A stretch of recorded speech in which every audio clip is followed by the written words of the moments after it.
What is up, guys? Here we are with another first place deck profile at the at YCS Anaheim Genesys format, Genesys format. I call it Genesys format. What did you play, by the way? Hi, my name is Albert, and I played Odion. Odion, yes. So Odion's been, I guess, winning the. I don't know if they won the last Barfoot tournament. Did it win the last Barfoot tournament? No, the one who won that was Automat. Oh yeah, it was two. There was two of them, and I didn't see a single Automat deck that was able to win this particular side event. But he did play Odion. Anything spicy about this Odion that's different from the ones online? Yeah, like I say that my Odion is more focused on having like more a board breaker style. Like in the beginning, like people who play Odion, there was like a common idea to just play board breakers, and when you're going first, you can just set them. And then you took that idea and then amplified it basically. So more board breaker for you, and then so that you can clear your opponent's turn. Essentially, is that what you're doing? Yeah, pretty much. Okay, cool. Let's check out your profile, and then yeah.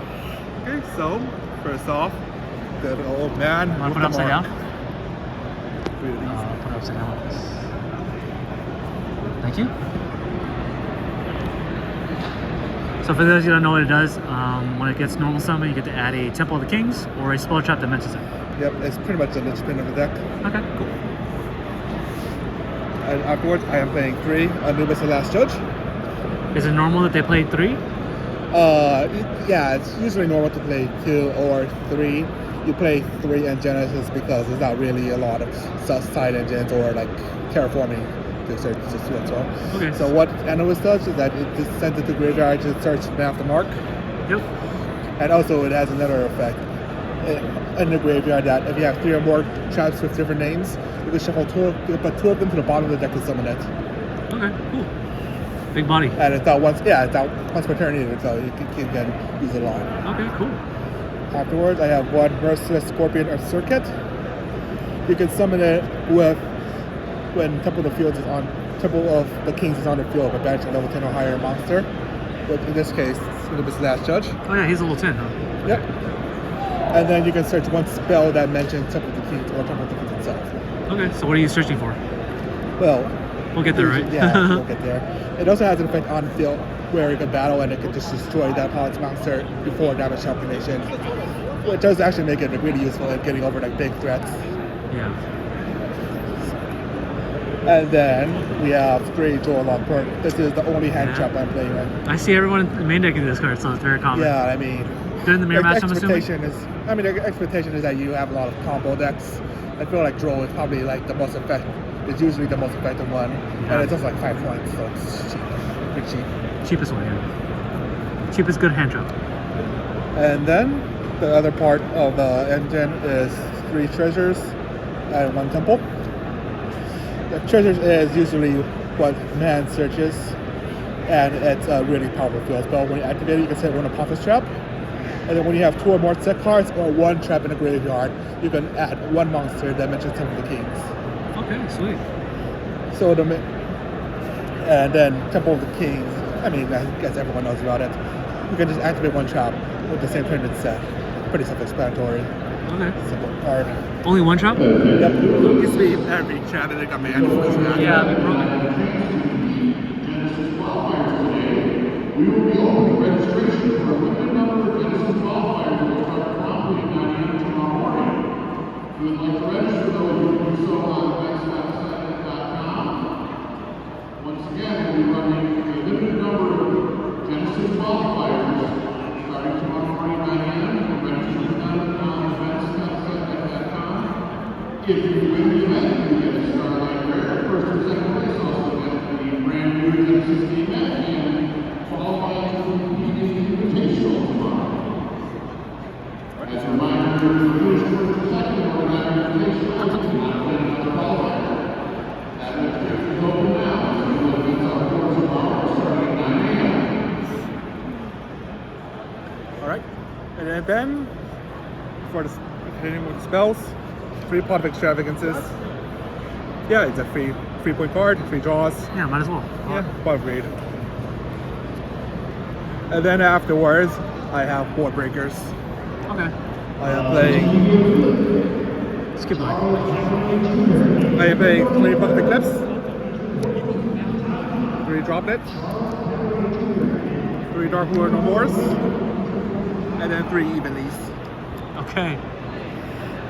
Yeah, the Evenly is the most powerful board breaker in this format. Like a lot of decks had access Omnis, and this will just wipe out the whole board. And the rest of these are just to facilitate, more or less meant to facilitate the evenly matched. Like for Archmage, you can hit them with Dark Lord No More, or Book of Eclipse to bait out the Victorious. Yeah, you and play then you hit 12. evenly matched to wipe them. Okay. Good stuff. It also helps. Yeah, it also helps with just building your own board as well.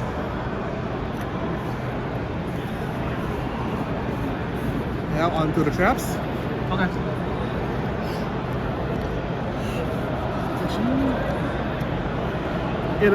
Now I have 2 needle ceilings.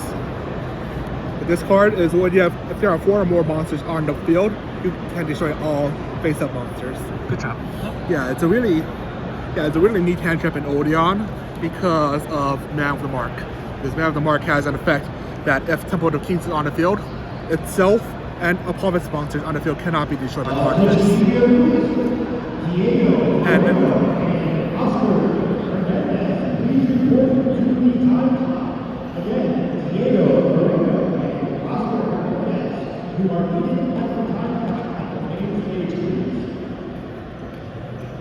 so Man of the Mark can't be destroyed by card effects or opponent's monsters, and so Needle Sealing can destroy everything but the opponent's monsters. And since you want to summon both 2 opponent's monsters, usually you can get like 3 monsters on the field, so Needle Sealing will be alive the moment they touch another monster, put another monster there. Did you not like Torrential Tribute? Is that worse or something? Or? I mean, it can also do well, but the main thing about Needle Sealing is that you can just activate it any time. Oh yeah. So you don't have to wait. Yeah, So you don't have to use it immediately on a summon, but you gotta wait till they go into battle. Yeah, that makes sense. Yeah. Okay. Or you can use it on your own turn with Temple of the Kings. Okay. Afterwards, there's Apophis monsters. 3 Apophis. So what are these do and 3 here? Apophis Serpent. Okay. So you bring them out, negate something. Yep, Apophis Serpent, when you activate it, you can summon it as a monster that sets 1 Apophis trap, and that trap can be activated the same turn set. So you use Serpent to set Swamp Deity, and then you get 1 Omni on the field. Oh, is this card? Cool. And Apophis Swamp Deity indicates cards on the field up to the number of other continuous traps you control. It does not once per turn, so you can, if you set multiple Swamp Deities, you can just use them all. Yeah. Yeah, But usually the minimum combo is like 2 Omni. Can you activate multiple of these? Just one? No, this is one. Oh, yeah. Okay. And then afterwards, there's Statue Anguish pattern. Like, yeah, it's a pretty common tech, and like TCG, where if you summon it, where if it's on the field and you summon another trap monster, you can just target 1 card and pop it. Okay. And it's not that isn't once per turn either, so it's like Detonator. And then finally, there is this card, Sudden Thunder Swamp. I basically just took this tech from one of the Farfall decks. It's actually pretty useful. If you activate it, you can just discard 1 card to set 1 trap monster from the deck or graveyard. So you can either set Statue Anguish pattern, or if you're out of don't have the Apophis monsters ready, you can just set Apophis. Yeah. And then finally, Anubis. So when you put activate a spell trap, when you control 3 or more spell traps, you can negate the activation and destroy it. And then if you have Temple of the Kings, you can destroy all monsters your opponent controls. Nice. Yeah, this is like a really powerful card. You usually search with mana if you already have access to treasures, basically. Okay. And then let's go to the side deck. Yeah. The side deck is 3 Flying Sea. I mean, this is like a pretty simple card. You summon it to opponent's field, and they can't XYZ summon. So against any XYZ deck, it's pretty much an FTK. What an example? Like except for Exo Sisters. Like say Automat. Oh, Autobot? Yeah. You use Zoda the Warrior, send Automat Dokage, summon it. You summon Flying Sea to their side of the field. They can't use Big Grappler anymore, and they can't get rid of it because Link monsters don't exist. Yeah, that's true. So they basically just have to sit on it. Floodgate. Yep. And I think that's pretty much the main reason why you don't see Automat. Is it 0 popping. points for this? It's free, yes. Free, okay. Yeah, it's the main reason why you don't see any Automat that's topping here. Like, in part of it was Or in the future. so nobody plays it. Okay. Makes sense. Afterwards, more Seas, 3 Retaliating Sea. if your opponent activates a spell card, that it goes to put summon a monster, you can summon that as macro, yeah. Okay. It's for Draco Tail, like fusion decks mainly. Okay. That's pretty strong. And then 3 Gamma Seals. I mean, it's a Kaiju. You just summon it to the opponent's field by tributing it. That makes it normal. It's good out for towers. It's good out for Omni Negates. Pretty much. Yeah. Afterwards, I have 3 Cosmic Cyclones for back row decks. So even these are really good matchup against back row decks, and so is Cosmic Cyclone. So you can play both. Yeah, it's like get a pretty good advantage. And then finally, when I go first, I just side out some of the board breakers for 3 Iron Thunders. Yeah, there you go. Solemn Judgment. It also it pops your own cards as well in the same column, but the good thing is that now the mark protects your cards from being destroyed. Yeah. So most of the time the columns won't get popped. Or if it's like a circuit or something, you can just empty that. Okay. Let's check out your extra. Yep. Now for the extra deck. How often did you go into it? Did you go into any of these at all? I mainly go into this is the key card, Divine Servant of Apophis. Okay. That you summon it by sending 2 Apophis monsters to graveyard, so trap monsters. Okay. With different names. With different names, yes. And you also target 2 up to 3 Apophis monsters with different traps with different names to set them. I'm only playing 2 because like 3rd one doesn't really actually do anything. So, and then if you activate a trap, and then if a trap card is activated, no matter if it's you or the opponent, you can target 1 card and destroy it. Okay, makes sense. Yeah, none of these effects are actually once per turn either. So if you have 2 of them, you can just use like so 3. much monsters, yeah. Yeah, 3 or 4 cards. Afterwards, I have 1 Magistus Chorizo. Chorizo. Yeah. You can summon it by sending 1 Spellcaster and 1 extra deck monster. Yeah. So like the main goal of this is just that it's to help clear the board, because you do end up getting bricked out. Clogged, yeah, one of cloggy. these spells. And it also has some decent effect on its own since you attack. When a monster clears attack, you can target 1 card on a monster card on the field to return its hand and then its attack. Makes sense. Okay. And then afterwards, I have like these 4 cards here, which don't actually really do anything. Garura, Malo, the Master, Meteor Logic. I mean, I think astute players would realize that this is meant to be for a Ultimate Slayer package. I was playing Ultimate Slayer at a point, but I decided to remove it out for a Dark Ruler No More, and I just never took this out. Okay, makes sense. And then the extra deck monsters. We have Time Thief Reader, Exoton Knight, and Tornado Dragon as rank 4s. So yeah, you can just make this with man. Time Thief Reader is pretty useful since you usually use make of man and Divine Serpent of Apophis. So that's 2 4s and a trap. One's a trap, so you can just spin it. And then Tornado to back row. Exoton, and I want to use it as a board breaker, but it's not really that easy to use because you do actually tend to get a lot of cards on the field. So you can easily fire above your opponent's card advantage. Afterwards, I have 3 rank 6s. Concept from M7, Lars, and Goblin's Crazy Beast. Yeah, Crazy Beast is for back row. Lars, you see what you make. You can make it with Circuit and the Fusion Apophis. It helps protect against evenly matched, and it also is just another way to empty the board for the Apophis traps. And then finally, a Typhon. Nice. Typhon is Typhon. You summon it on top of the ban. It helps you get rid of threats, and then you can just set for a pass. So what did you play throughout the match today? Did you play any meta decks at all, or? Like a few. Okay, My first match was against Gem Knights. Mine seconded. So so you have to like play like a bunch of. I had to play like a bunch of like board breakers. Like I helped a bit. Second round? Second round, I was playing against Archmage.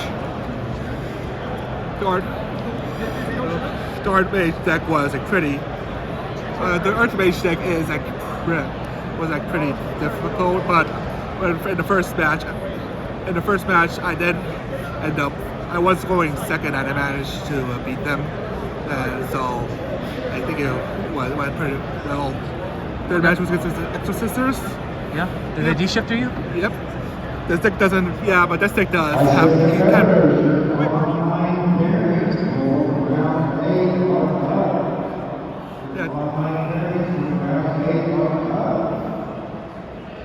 Yeah, I played against Exo. Okay, I played against Exo Sisters in round 3. They did D-shifted me, but this deck does. You can just set 4 and pass that. Yeah. It's not that bad. The main thing is that Exo Sisters, like for Exo Sisters, the Flying Sea is also really pretty effective against them, as well as Gamma Seal.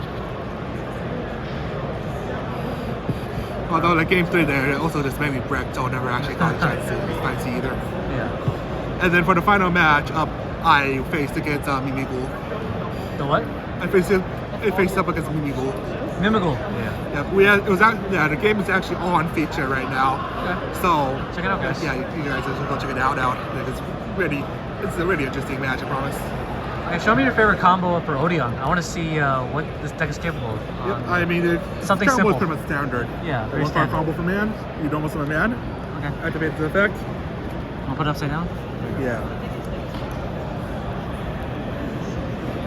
We have treasures. Activate treasures. You set 1 card, so use the serpent. Okay. Afterwards, you just set another trap that you have in your hand. Okay, so it's like a 2-card combo. So yeah, let's just say just evenly matched. It's board breaker, but you go first, so you don't need that to set it. Now you can activate Treasures and Kings to search. You'll usually search Circuit here. You can summon Circuit by banishing 1 Anubis, the last judge. From the deck? Yep. Okay. Then you activate Circuit. Temple of Kings? Yep. Kings. Activate. Then you can activate the Puffin Serpent you just set. Okay. And when activated, you can set 1 Puffin Soft Deity, Nice. which you can activate immediately because of a Puffin Serpent's effect. Okay. So activate this, and then you can contact fusion with these 2.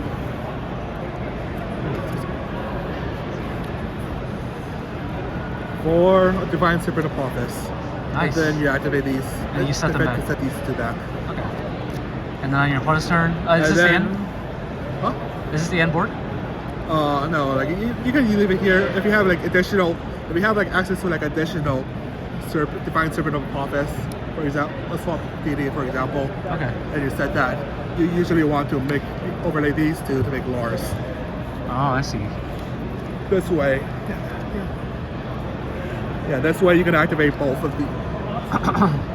So you have a Lars up, and what's the other form of interruption? Does any of the Apopis interrupt? Yeah, like you can. In your turn, you can, and then opponent's turn, you can activate a Puffin Serpent, and then maybe Serpent sits another swamp deity. Yep. And you can activate that, and that's like 2 negates, 3 negates, and then you have 2 back growth or whatever. Nice, nice, nice. Well, it was a pleasure having you on this channel for the first time, and it looks like you're gonna be joining the Invitational tomorrow. Yep. Is that correct? Okay. Yeah. Good luck to you for playing Odion, and then hopefully you'll win it tomorrow. Thank you very much. All right, peace out.